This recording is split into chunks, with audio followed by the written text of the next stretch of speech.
Viena no mūsu laiku lielākajām bagātībām ir veselas un labi funkcionējošas smadzenes. Veselas, vitālas, labi funkcionējošas smadzenes pie konkrētas situācijas redz vairākus variantus, un cilvēks izmēģina, līdz tiek pie sava mērķa vai risinājuma. Tāpēc vitālas smadzenes ir jebkura investora lielākais pamata kapitāls. Jo ar veselām smadzenēm ir iespējams izdomāt un atrisināt pilnīgi jebkuru situāciju.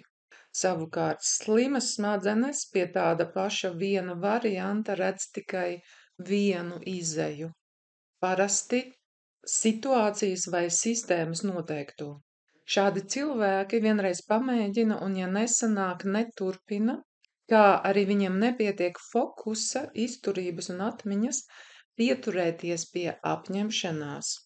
Šādi cilvēki, starp citu, viegli uzķerās uz krāpniekiem, kas ir vienkārši saistīts ar loģikas trūkumu. Noklausies šo video līdz galam, un tu saņemsi praktiskus ieteikumus un iespēju saņemt ieskatu protokolā, ar kuru es atbalstu savu smadzeņu fitnesu.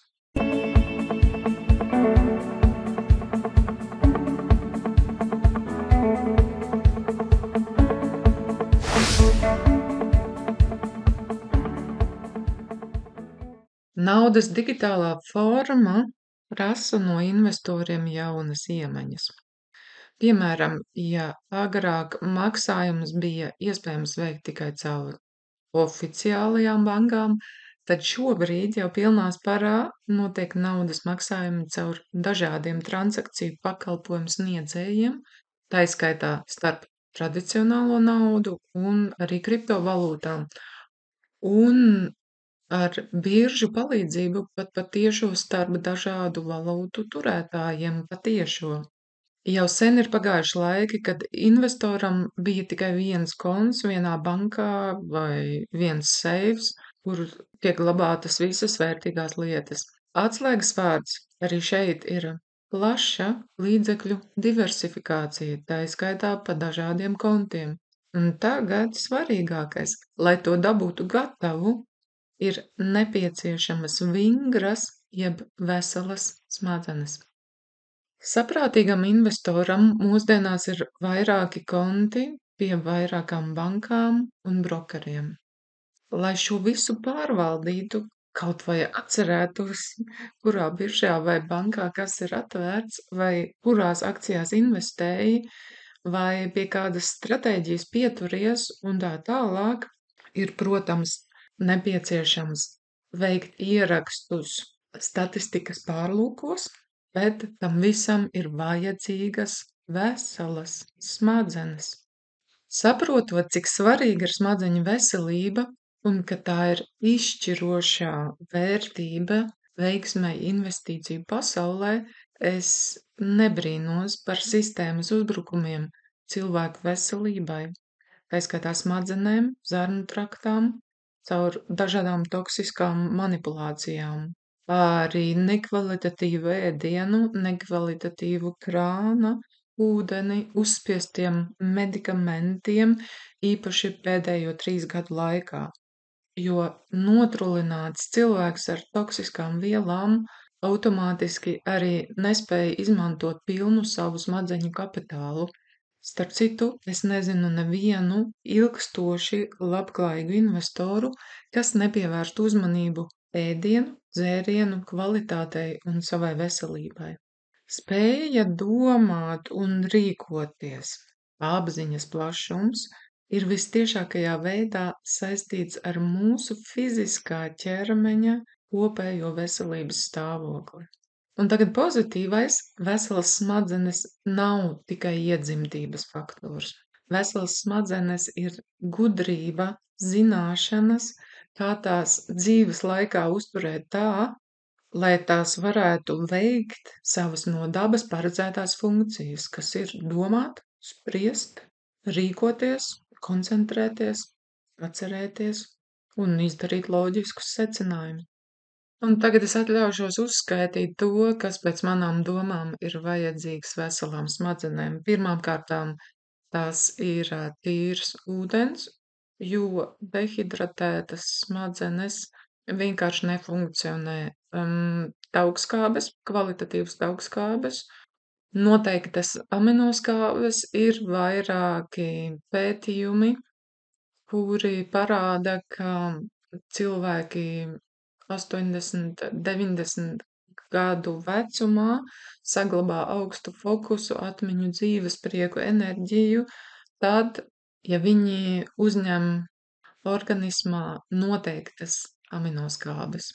Mēs zinām, ka daudzi cilvēki savā ikdienā dzer kafiju, un ar kafiju ir tā, ka dēļ lielā pieprasījuma visā pasaulē kafija ir kļuvusi par vienu no toksiskākajiem dzērieniem.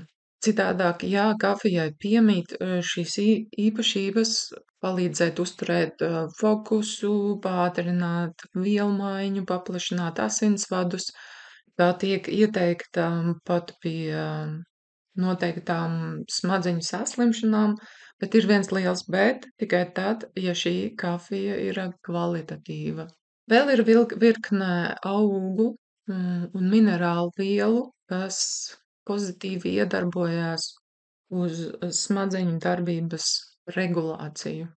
Kas kaitē smadzenēm? Viennozīmīgi toksiskais krāna ūdens, un tā rezultātā radusies situācija, ka cilvēki nedzer ūdeni. Tātad viņi automātiski reaģē uz to, viņi saka, ka man negaršo krāna ūdens, bet patiesībā tā ir vienkārši reakcija uz to, ka mēs intuitīvi sajūtam, ka šāds ūdens mums neder.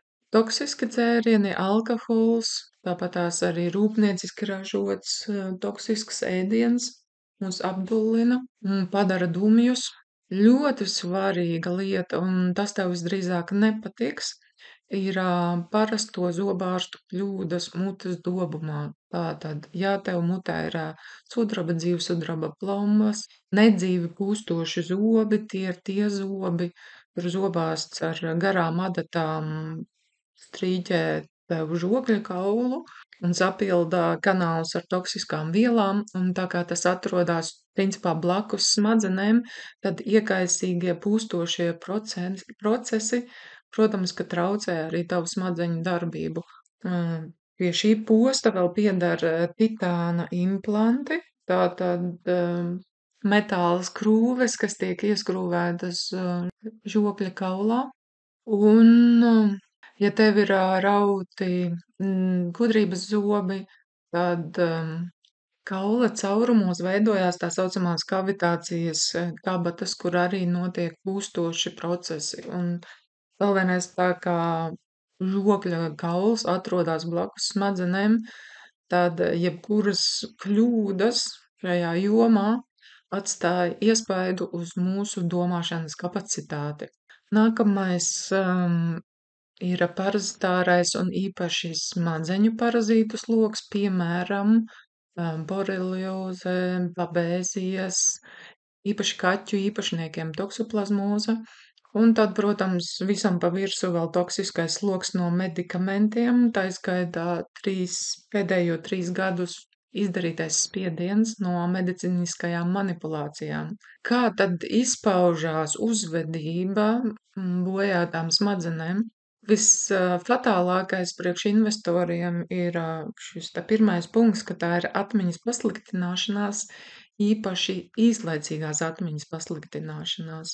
Un viena no pazīmēm, kā tu vari sevi notestēt, ir, piemēram, paskaties uz skaitļiem, un ja tu nevari atcerēties un nosaukt 6 skaitļus pēc kārtas un tos atkārtot, tad situācija ir tāda, ka būtu jāsāk rīkoties. Jo galu beigās, tad, kad sabrūk smadzenes, pats cilvēks jau īpaši to nejūt, cieši apkārtējie. Protams, ka pie šādas situācijas par investīcijām mēs varam aizmirst. Pazīmes bojātām smadzenēm, starp citu, ir, ja spēkā pieņemās negulēšanas epizodes. Tas nozīmē, ka naktī no 1 līdz 3 nestrādā limfātiskā sistēma. Nākamās pazīmes nespēja uzņemt saprast un praksē īstenot jaunu informāciju. Tas mums būtu nepieciešams, lai apgūtu kādu stratēģiju un turētos pie tās, vai viņu vispār atcerēties.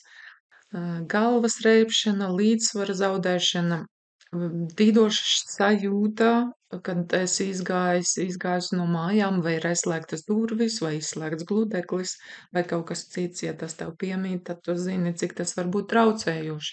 Tāpat uztraukums, agresija, īpaši tad, ja kaut kas nesanāk kā vēlies.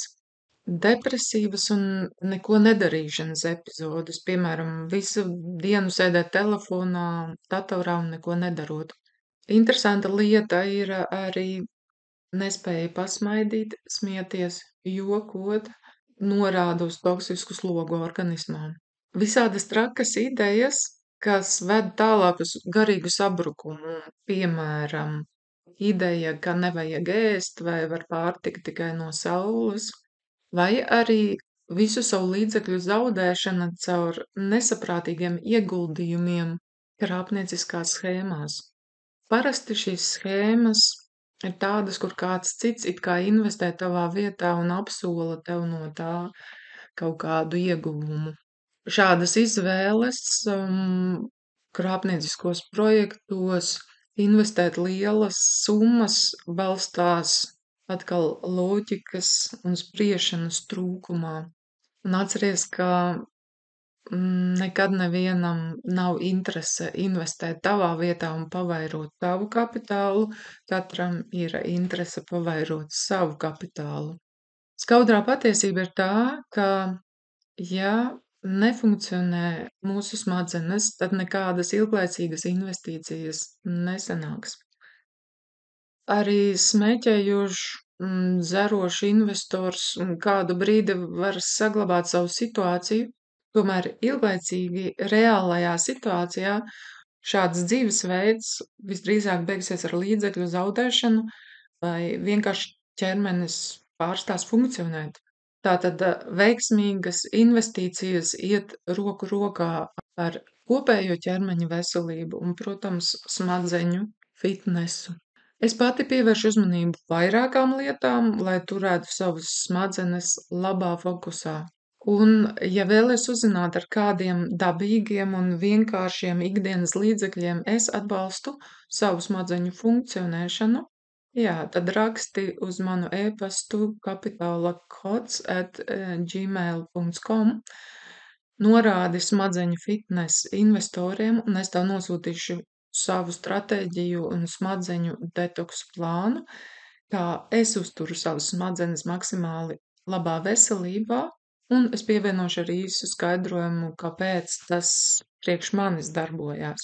Neatkarīgi no smadzeņu darbības atbalsta protokola, es labprāt no rītiem lietoju kafiju, bet tā nav parasta kafija, jo, kā jau teicu, parastā kafija ir viens no vispiesārņotākajiem produktiem, un galu beigās mūsu prātu vairāk aptumšo nekā iedod fokusu. Tāpēc es izvēlos kafiju, kas ir audzēta augstkalnos, kuras pupiņas ir 2 reiz mazgātas, kuras ir kārtīgi izžāvētas, jo tieši mitru pupiņu iepakošana rada to, ka pupiņās iemetās pelējuma sēnītes. Savukārt kārtīga izžāvēšana šo problemātiku novērš, un pats galvenais, ka šādai kafijai tiek pievienotas vēl klāt minerālvielas un toksīnu saistvielas. Un kopš es izmēģināju šīs kafijas iedarbību, es tiešām negribu vairs dzert nevienu citu. Ja es dzeru, tad vislabāko, ja investēju, tad arī visstabilākajos finanšu instrumentos. Tā, lai mans portfolio vienmēr ir plusā, ko es, protams, novēlu arī tev. Un kā tu atbalsti savu smadzeņu veselību?